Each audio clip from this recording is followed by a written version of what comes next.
Devakottai chairman மாணிக்க வாசகம் நடுநிலைப்பள்ளியில் 8ஆம் வகுப்பு படிக்கிறேன். நான் படிச்சிருந்த கதை பேர் தாய்ப்பாசம். அதை வெளியிட்டவர் குப்புசாமி. அதை வெளியிட்ட பதிப்பகம் சுறா பதிப்பகம். அதுல குப்புசாமின்னு அதுல ஒரு குடும்பத்துல அப்பா அம்மா அப்புறம் ஒரு கை குழந்தை 3 பேர் இருப்பாராம். அவங்க அப்பா அம்மா இருக்கும்போது அவளோட குடும்ப செலவெல்லாம் அவங்களால அன்றாட உழைப்ப வச்சு பார்த்துக்க முடியுமா? ஆனா அவங்களுக்குன்னு ஒரு குழந்தை வந்ததுக்கு அப்புறம் அவங்க குடும்ப செலவு அதிகரிச்சிருமா?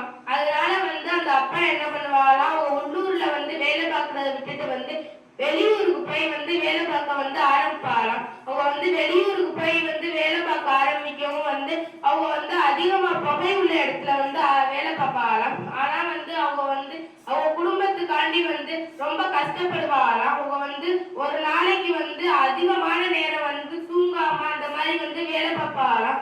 அதுக்கப்புறம் அவங்களுக்கு அடிக்கடி முடியாமலாம் வருமா. அவங்களும் தன்னுடைய வீட்டுக்கு வருவாராம். அவங்களோட மனைவிட்டு அவங்க மனைவியோட கொஞ்ச நாள் இருந்துட்டு திரும்ப நம்ம குழந்தைய பார்த்துக்கணும், நம்ம குடும்ப செலவுலாம் இருக்கு அப்படிங்கறனால அவங்க வெளிநாட்டுக்கே வேலைக்கு போயிடுவாராம். கொஞ்ச நாளா அவங்களுக்கு உடல்நிலை சரியில்லாம புற்றுநோய் ஏற்பட்டுமா.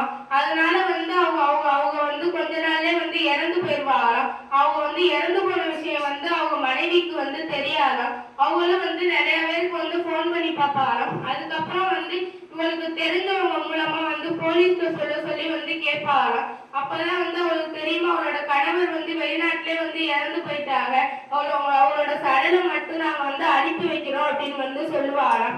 அதுவும் அதை கேட்ட உடனே அவங்க மனைவி ரொம்ப சோகம் அடைஞ்சிருவாராம். அவங்க தன்னோட குழந்தை தூங்கிட்டு இருக்குமா. இவங்க ஒரு மூலையில போய் உட்காந்துட்டு ஒரே இடத்தையே பார்த்துக்கிட்டு இருப்பாராம். அவங்க நினைப்பால நம்ம கணவரே இல்லை, நம்ம மட்டும் இந்த உலகத்துல இருந்து என்ன சாதிக்க போறோம் அப்படின்னு நினைப்பாராம்.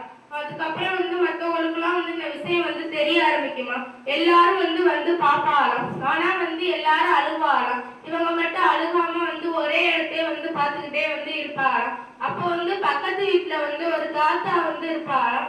அவங்க என்ன ஒரே சத்தமா இருக்கா அப்படின்னு சொல்லிட்டு பாப்பாராம். எல்லாரும் சொல்லுவாராம், இவ ஒரே இடத்தையே பார்த்துக்கிட்டு இருக்கா, எதுவுமே பேசவும் மாட்டேங்கிறா அப்படின்னு எல்லாரும் சொல்லுவாராம்.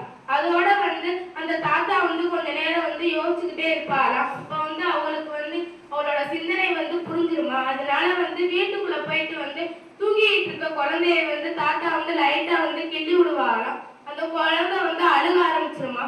அப்ப அந்த அந்த அம்மா ரொம்ப நேரமா ஒரே இடத்தை ஒத்து பார்த்துக்கிட்டு